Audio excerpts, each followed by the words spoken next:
Il a divorcé à 50 ans et a fait emménager sa nouvelle femme chez nous. Il m'a dit que j'étais trop vieux, trop ennuyeux, qu'après 25 ans, il avait besoin de quelqu'un de plus vivant. Puis il m'a remis les papiers du divorce, a épousé sa maîtresse et l'a installée dans la maison que j'avais payée. Il pensait que je partirais discrètement, que je me fondrais dans le décor. Mais ils ont oublié une chose, la maison n'a jamais été la sienne, et j'en avais toujours le titre de propriété. Avant de commencer, je tiens à vous remercier d'avoir pris le temps d'écouter mon histoire. Si vous le souhaitez, dites-moi d'où vous m'écoutez et quelle heure il est. Maintenant, laissez-moi vous raconter ce qui s'est réellement passé. J'avais 50 ans quand Greg m'a annoncé qu'il voulait divorcer. Nous étions assis à la même table de cuisine où je lui préparais ses déjeuners, réglais nos factures et aidais Darius à faire ses devoirs. Il ne pouvait même pas me regarder dans les yeux. Il fixait la vapeur qui montait de son café et disait « Et là, je crois qu'on est devenus trop grands l'un pour l'autre. Trop grands. » Comme un vieux manteau qu'il ne voulait plus porter. On était mariés depuis 27 ans. J'avais abandonné ma promotion à la banque à la naissance de Darius, car les horaires de Greg étaient instables et il fallait bien que quelqu'un soit à la maison. Je gérais la maison. Je cuisinais, je faisais le ménage, je tenais nos comptes à jour. Je me suis occupée de sa mère malade pendant près de 2 ans sans me plaindre. Je n'ai rien demandé du monde, juste un peu de respect, un peu de loyauté. Au lieu de ça, j'ai reçu les papiers du divorce un mardi et j'ai été réduite au silence le mercredi. À la fin du mois, il a déménagé. Il a dit qu'il avait besoin d'espace. J'ai appris plus tard qu'il n'avait pas emménagé dans un appartement ou un hôtel. Il a emménagé avec elle. Bridget, la femme qu'il m'avait présentée 2 ans plus tôt comme collègue de comptabilité. Elle avait 34 ans, le même âge que notre fils. Greg n'a même pas eu la décence de le taire. En quelques semaines, il publiait des photos de vacances, souriait sur les plages et buvait du vin à Napa. Pendant ce temps, j'étais seule dans la maison que j'avais construite de toutes pièces, assise sur des meubles que j'avais choisis, les yeux rivés sur des chaises vides. Darius essayait de rester neutre. Le pauvre. Il avait 25 ans, mais il était toujours coincé entre les deux. « Je ne veux pas prendre parti », m'a-t-il dit. Je lui ai répondu, « Tu n'es pas obligé. Je sais déjà où tout le monde en est. » Puis, un matin, j'ai reçu une lettre. Pas de Greg, mais de Bridget. C'était imprimé sur du papier à lettres roses, comme sur une invitation de baby shower. « Chère Hélène, veuillez prévoir un moment pour récupérer le reste de vos affaires. Greg et moi nous installons et nous préférerions commencer ce nouveau chapitre sans interruption. Le matin est le meilleur moment. Bridget Foster. Bridget Foster. Elle a pris mon nom, a emménagé chez moi et a eu l'audace de me traiter d'interruption. Je me suis assis à nouveau à cette table et j'ai regardé la lettre pendant un long moment. Mon thé avait refroidi, mais je ne l'avais même pas remarqué. Mes mains tremblaient, non pas de tristesse, mais de colère. Cette maison était à moi. Nous l'avions achetée ensemble, mais c'est moi qui l'avais trouvée. Celle qui avait versé l'acompte après avoir fait 2 fois plus d'heures à la banque. Mon nom figurait toujours sur le prêt immobilier. Greg n'a jamais refinancé. Il a dit que c'était trop compliqué.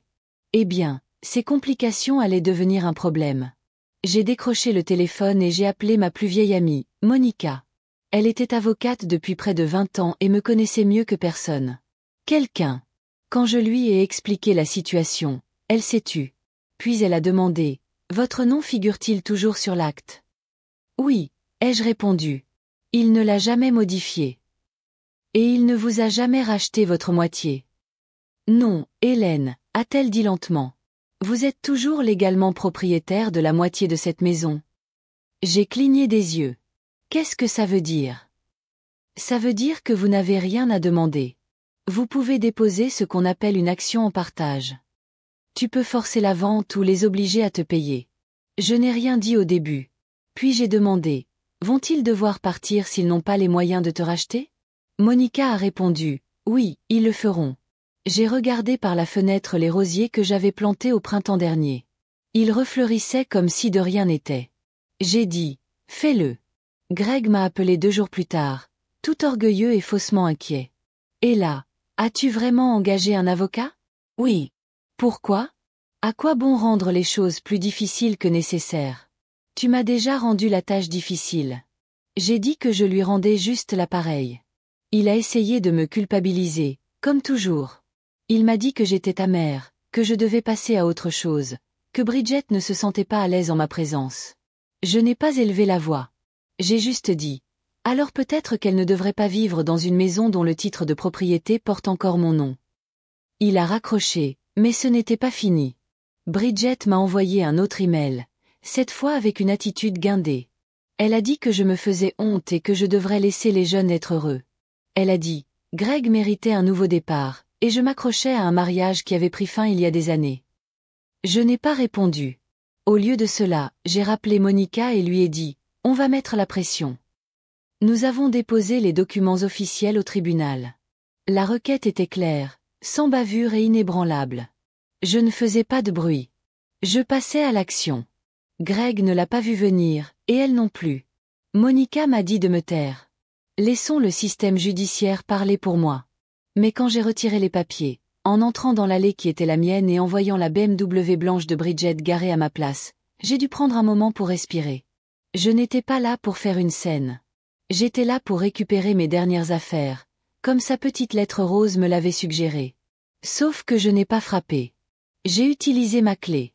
Celle que Greg avait oubliée que j'avais encore parce qu'il n'avait jamais pris la peine de changer les serrures. J'ai ouvert la porte et suis entré dans mon salon. Le canapé était le même, mais tout le reste semblait bizarre. Les murs étaient maintenant d'un beige pâle qui ressemblait à un hall d'hôtel. Mes photos de famille avaient disparu, remplacées par des citations encadrées comme « Good Vibe Only » et « Love Wins ». On aurait dit que Pinterest avait vomi sur mes souvenirs. Je suis entré dans la cuisine. Elle avait tout réorganisé. Mon étagère à épices avait disparu. Le bocal qui contenait autrefois mes sachets de thé contenait maintenant des sucettes bio. Je sentais quelque chose se serrer dans ma poitrine. Pas de la tristesse, mais un feu qui montait dans mes entrailles. Bridget est descendue vêtue d'un vieux t-shirt de Greg. Elle s'est arrêtée net lorsqu'elle m'a vue. « Qu'est-ce que tu fais ici ?» a-t-elle demandé. « Je suis venue chercher mes affaires », ai-je dit en brandissant l'email qu'elle m'avait envoyé. « Tu es censé fixer un rendez-vous », a-t-elle rétorqué. « On a des règles, des limites, maintenant. » Je suis passé devant elle calmement et lentement. « Eh bien, ma chérie, tant que mon nom est encore sur cette maison, j'irai et viendrai à ma guise. » Son visage s'est empourpré. « Greg sera au courant. »« Bien, » ai-je dit. « C'est lui qui aurait dû m'accueillir. » J'ai fait mes bagages en silence. Quelques cartons, des livres, un collier de ma mère. Je n'avais pas besoin d'emporter grand-chose. J'avais déjà décidé que je ne vivrais plus jamais dans cette maison. Non pas parce que je ne pouvais pas, mais parce que je ne voulais pas leur donner la satisfaction de penser qu'ils m'avaient mise dehors. Bridget me suivait comme une ombre, les bras croisés, les yeux au ciel. Elle murmura entre ses dents. Pathétique. Je me suis arrêtée net. Excusez-moi. Elle s'est redressée comme si elle allait se mettre au pas. Tu n'as pas pu retenir ton mari, alors maintenant, tu joues. Petit jeu. Tu es jalouse parce qu'il voulait quelqu'un de mieux. Je n'ai pas haussé le ton. Je n'ai pas bronché. J'ai juste dit que le mieux ne dure pas. Et je ne joue pas à ce jeu. Je revendique juste ce qui m'appartient. Puis je suis partie. Ce soir-là, Monica a appelé pour dire que les papiers étaient passés. Le tribunal avait accepté la demande de partage. Greg et Bridget étaient officiellement informés le lendemain matin. « Tu veux le remettre toi-même » a-t-elle demandé. « Non » ai-je répondu. « Laisse-les se faire gronder. » Le lendemain, Greg m'a appelé 4 fois. Je n'ai pas décroché. Il a laissé un message vocal. « Et là, qu'est-ce que tu fais ? C'est de la folie. Tu nous obliges à vendre la maison après tout ce que j'ai fait pour toi. » J'ai éclaté de rire. Tout ce qu'il avait fait pour moi. C'est moi qui ai sacrifié des promotions, qui suis resté malgré les licenciements, qui ai préparé tous les repas, qui ai payé la moitié des factures. Je ne suis pas parti. C'est lui qui l'a fait. Il a essayé de rappeler le lendemain. Alors je l'ai ignoré. Le 3e jour, j'ai décroché. « Hélène, il faut qu'on parle. » Alors, parlons. Pourquoi fais-tu ça ? Tu veux dire forcer la vente d'une maison dont je suis encore légalement propriétaire ? Tu sais, on n'a pas les moyens de te racheter maintenant. Alors peut-être aurais-tu dû y réfléchir avant de l'installer. Son ton s'est adouci, comme celui de l'homme que j'ai connu. Hélène, tu n'as pas besoin de ce stress. Non, j'ai dit non. Mais tu l'as cherché. Puis j'ai raccroché. 2 jours plus tard, Bridget a appelé. Pas de SMS. Appelez. Elle pleurait. Tu nous détruis. Elle a reniflé. Tu nous humilies. S'il te plaît, Hélène, sois une femme. J'ai marqué une pause. Être une femme, c'est connaître sa valeur. Et j'en ai assez de me rétracter pour vous deux. Puis je l'ai bloqué. À partir de ce moment-là, je n'ai plus rien dit. J'ai laissé Monica parler et les papiers faire le travail. Greg et Bridget ont engagé un avocat et ont essayé de contester le partage. Ça n'a pas marché. Le juge a examiné l'acte de propriété, l'hypothèque, et a prononcé la formule magique. Mademoiselle Foster reste copropriétaire légale. À moins que les parties ne conviennent d'un rachat privé, la propriété doit être vendue. Monica m'a souri au tribunal. Je ne lui ai pas rendu mon sourire. J'observais toujours, j'attendais toujours. La vengeance n'était pas encore consommée. Ils avaient toujours les clés. Ils avaient toujours la cuisine. Ils avaient toujours le chauffage. Mais non, ils avaient aussi une date limite. 60 jours pour me racheter ou partir. Et je savais déjà qu'ils ne pouvaient faire ni l'un ni l'autre. Bridget ne travaillait pas. Le salaire de Greg n'avait pas changé. Et maintenant, ils avaient des frais juridiques en plus des mensualités hypothécaires. Un matin, je suis passé devant la maison et j'ai vu un panneau « À vendre entre particuliers » sur la pelouse. Ils essayaient de gérer la situation eux-mêmes. Éviter les frais d'agence, peut-être précipiter la vente, mais le marché était difficile et le karma ne fait pas de favoritisme. Je me suis assis à ma table de cuisine, ma nouvelle table dans mon petit mais paisible appartement, et j'ai allumé une bougie. Pas pour eux, pour moi. Parce qu'il ne s'agissait pas de destruction. Il s'agissait de restauration. Et ils allaient découvrir ce que l'on ressent lorsqu'on est effacé de quelque chose qu'on croyait posséder. Bridget a commencé à publier des citations vagues sur Facebook. Certaines femmes ne savent pas quand lâcher prise. L'amertume vous pourrit l'âme. Les commentaires étaient passifs-agressifs, pleins de selfies mis en scène et de larmes filtrées, mais je ne cherchais pas la pitié. Ce qu'elle appelait l'énergie de guérison ne m'intéressait pas. Ce n'était pas un combat spirituel. C'était légal. À la 3e semaine, le panneau « À vendre » avait disparu du jardin, remplacé par une affiche propre, imprimée par un professionnel, désormais mise en vente. J'ai reconnu le nom de l'agent. Monica avait passé quelques appels. On ne les laisserait pas partir à la poubelle. S'il voulait vendre la maison, il fallait qu'elle soit à sa juste valeur marchande. Pas de transfert louche en sous-main. Pas de transaction détournée avec le cousin de Bridget ou le copain de golf de Greg. C'était une séparation nette, ce qui signifiait qu'il devait travailler avec nous. Greg m'a envoyé un nouveau message. Cette fois, il n'était pas furieux. Il faut qu'on parle de la mise en scène. Je n'ai pas répondu. Il a réessayé. Pourriez-vous, s'il vous plaît, ne pas tout enlever? Bridget se sent vraiment exposée en ce moment. J'ai failli répondre. Elle ne se sentait pas exposée en portant le t-shirt de mon mari et en me traitant de pathétique. Mais j'ai pris une inspiration et j'ai passé la parole à Monica. Elle s'est occupée de tout avec l'agent immobilier. Je n'avais pas besoin de remettre les pieds dans cette maison, et c'était voulu. Qu'ils sentent les murs se refermer. Qu'ils passent devant la chambre où j'ai dormi pendant 27 ans et se demandent ce qu'ils ignoraient encore. Au moment où les visites ont commencé, ils étaient déjà en train de s'effilocher. Bridget a appelé l'agent immobilier en larmes, lui demandant si elle pouvait reporter les visites jusqu'à ce qu'il trouve un nouveau logement. L'agent lui a poliment rappelé qu'il s'agissait d'une vente ordonnée par le tribunal, pas d'un choix, mais d'une obligation. Il devait garder l'endroit impeccable, prêt à accueillir des inconnus pour juger leur plan de travail. J'ai entendu par Darius que Greg dormait sur le canapé certaines nuits. Que lui et Bridget se disputaient constamment. Qui lui ait dit « Voilà ce qui arrive quand on taquine un ours ». Je n'étais pas un ours. J'étais l'acte. Ils ne m'ont pas simplement sous-estimé. Ils m'ont complètement mal comprise. Je n'étais pas le genre de femme à crier ou à balancer des objets. J'étais le genre de femme à signer des documents d'une main ferme et à attendre que la tempête que j'avais semée se lève. 5 semaines plus tard, une offre est arrivée.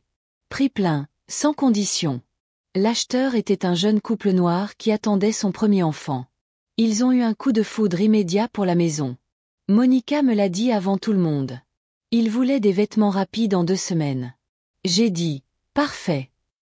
Greg m'a appelé 3 fois ce jour-là. Je n'ai pas répondu. J'étais à mon rendez-vous pour ma manucure, en train de me faire une teinte appelée « Brick Dust ». J'ai aimé le symbolisme. Plus tard dans la soirée, j'ai vérifié ma messagerie.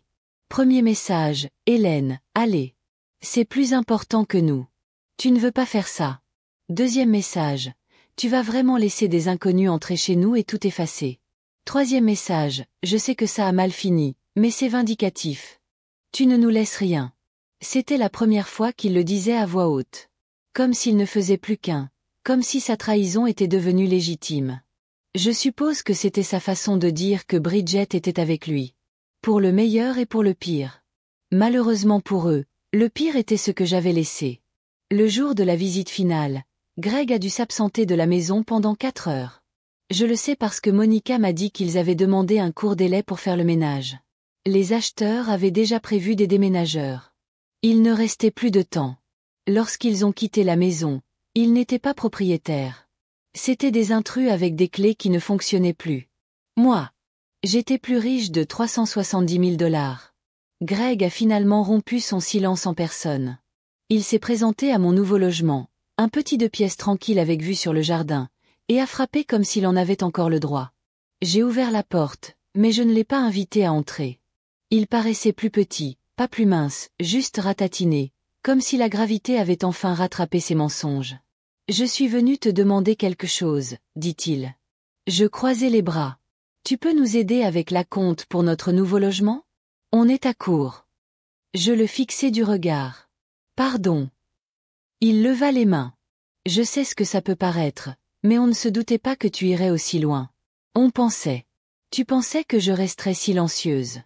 J'ai terminé pour lui. Il hocha la tête. Tu n'as jamais été du genre rancunier. Je ne suis pas rancunier, dis-je. Je suis stratège. Il y a une différence. Il changea de position, gêné. Bridget loge chez sa sœur. Je suis à l'hôtel à River Park. Je ne pensais pas que ça finirait comme ça. Tu as mis fin à tout ça. Je le lui ai rappelé. Tu as fait tes choix. Tu l'as installé chez moi avant que l'encre de notre divorce ne soit sèche.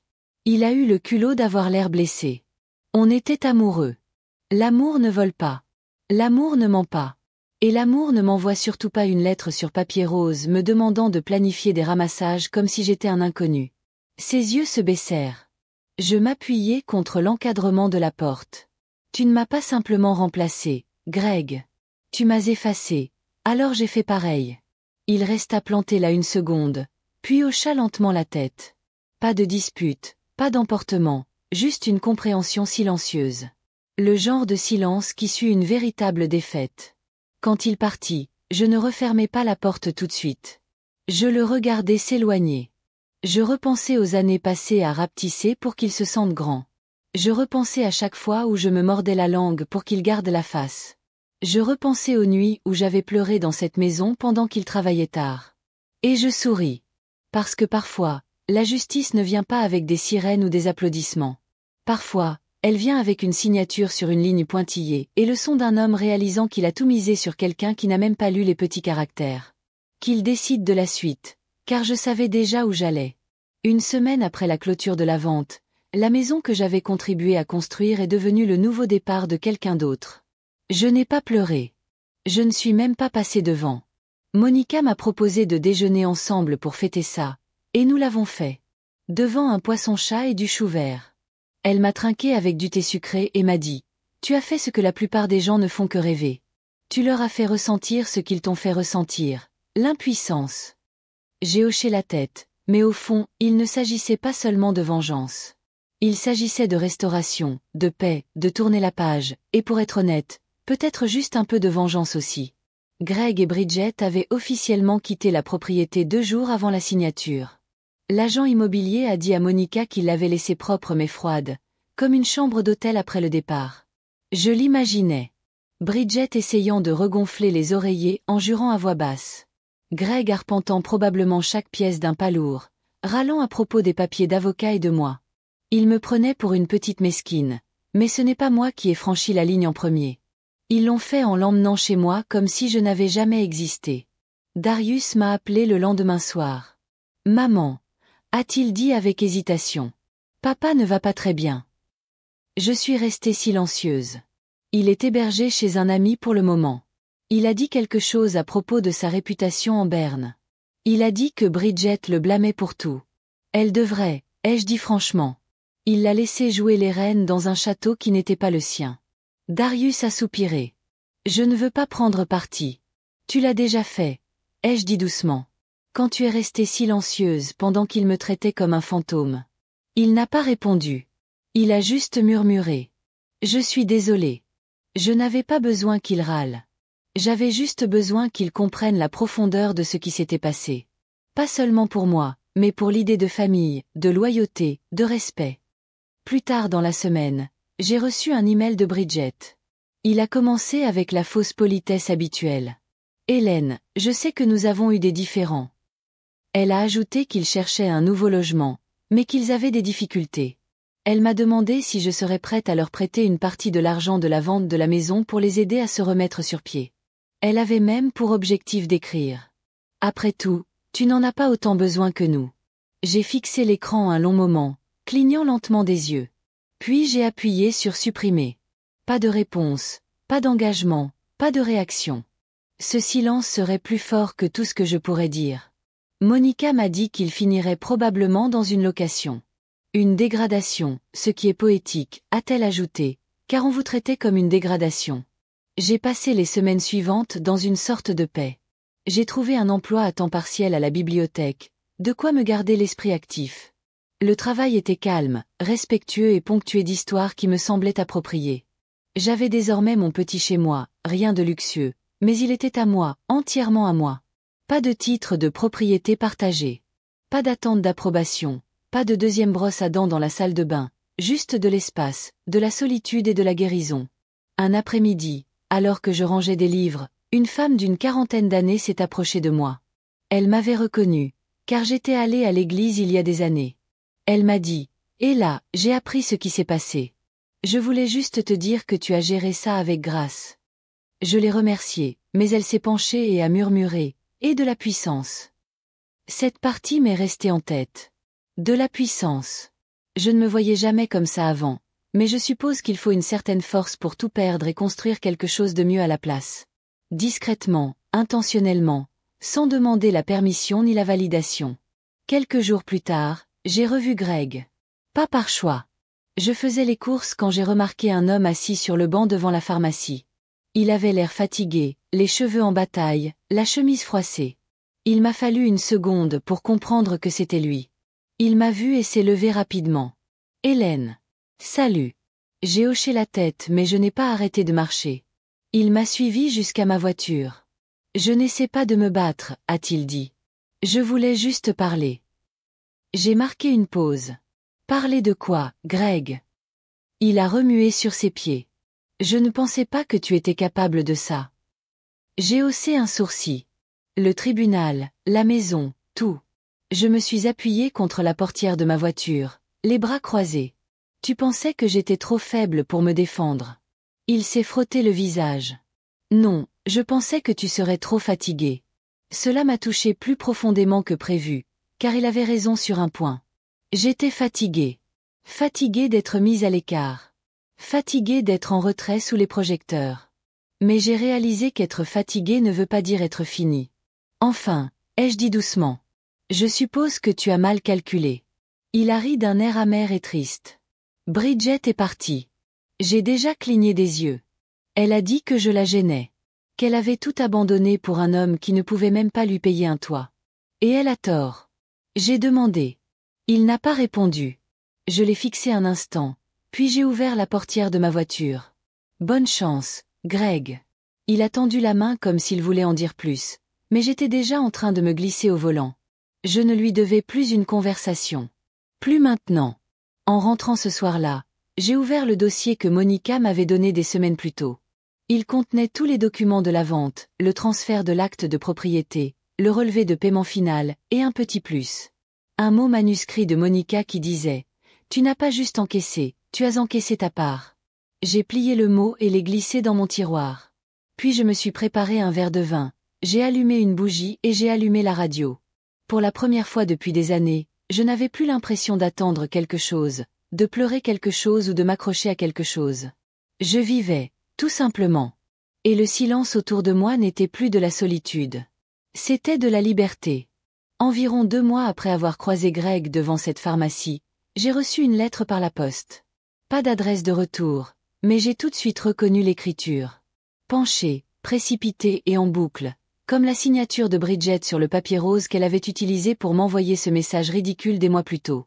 Celui qui me demandait de prendre rendez-vous pour venir chercher mon colis. J'ai ouvert l'enveloppe d'une main ferme, sachant déjà que ce ne seraient pas des excuses. Et j'avais raison. Bridget n'était pas du genre à s'excuser. C'était un sentiment de culpabilité sur papier, un gémissement déguisé en agressivité passive. Une de ces lettres qu'on gagne, mais regarde ce qu'on a fait. Elle disait que j'avais ruiné 2 vies et brisé un avenir, comme si je n'avais pas simplement repris ce qui m'appartenait déjà. Vers le bas, elle griffonnait. J'espère que ça valait le coup. J'ai plié soigneusement la lettre et l'ai glissée sous le sous-verre le plus proche sur ma table à manger. Je ne l'ai pas déchirée. Je ne l'ai pas brûlée. Je n'ai même pas juré à voix basse, car ça valait le coup. Chaque seconde de silence, chaque signature sur chaque page, chaque larme, je ne les ai jamais laissées voir. Plus tard dans la semaine, Darius m'a invité à dîner. Il essayait de renouer plus de liens ces derniers temps. Je sentais bien que le brouillard s'était dissipé pour lui. Peut-être commençait-il à voir Greg et Bridget sans artifice. Je ne lui en voulais plus de son silence. Non pas que ça ne me fasse pas mal, mais parce que le retenir ne ferait que m'alourdir davantage. Nous nous sommes retrouvés dans un petit restaurant près de la marina. Rien de chic, mais suffisamment chaleureux pour se sentir comme à la maison. Il ressemblait au garçon à qui je lisais des histoires avant de dormir, mais avec un visage d'adulte et un regard coupable. Après avoir commandé, il a tripoté le bord de sa serviette. « Je voulais te dire merci », a-t-il dit. « Pourquoi ? » « Pour ne pas l'avoir laissé s'en tirer. » Je l'ai regardé fixement une seconde, non pas par surprise, mais parce que ça me semblait tellement tarder. « Je ne savais pas comment l'arrêter », a-t-il admis. « Mais tu l'as fait. Tu n'as pas seulement perdu un mari. Tu as perdu ta dignité dans ce mariage. Et puis tu as fait volte-face et tu as repris tes droits. » J'avais envie de pleurer, mais je ne l'ai pas fait. J'ai juste pris une grande inspiration et dit, « Je ne l'ai pas fait pour le punir, ma puce. Je l'ai fait pour pouvoir respirer à nouveau, pour que la prochaine femme comme moi n'ait pas l'impression de devoir disparaître juste parce qu'on lui a dit qu'elle n'était pas suffisante. » Il a tendu la main par-dessus la table et m'a prise. « J'ai une chambre d'amis, » a-t-il dit. « Tu peux venir chez moi quand tu veux. On te trouvera une nouvelle maison, quelque chose de mieux, quelque chose qui n'appartient qu'à toi. » J'ai souri, mais j'ai secoué la tête. « J'ai déjà quelque chose de mieux, » ai-je dit. « La paix. » Une semaine plus tard, je me suis retrouvée à entrer dans un séminaire pour femmes au centre communautaire. Monica m'avait inscrite comme intervenante sans demander mon avis. « Monica, c'est bien ça, raconte-moi juste ton histoire, » a-t-elle dit. « Tu serais surprise de voir combien de femmes ont besoin de l'entendre. » Au début, je ne voulais pas. Je n'étais pas une conférencière raffinée. J'étais juste une femme qui avait survécu à l'humiliation et à la trahison. Mais en regardant autour de moi, les yeux fatigués, les bras croisés, les sourires lasses, je me suis vue. Pas la version raffinée, pas la femme assise là, les papiers propres et la paix. Oh, j'ai vu l'Hélène qui pleurait dans son oreiller quand personne ne la regardait. L'Hélène qui pensait que se taire équivalait à rester forte. Alors, je me suis levée et je leur ai tout raconté. Pas seulement à propos de Greg, de Bridget ou du procès. Je leur ai parlé des nuits passées à dîner seule dans la maison que j'avais payée. De la façon dont les gens me regardaient comme si j'étais l'ex-femme incapable d'aller de l'avant.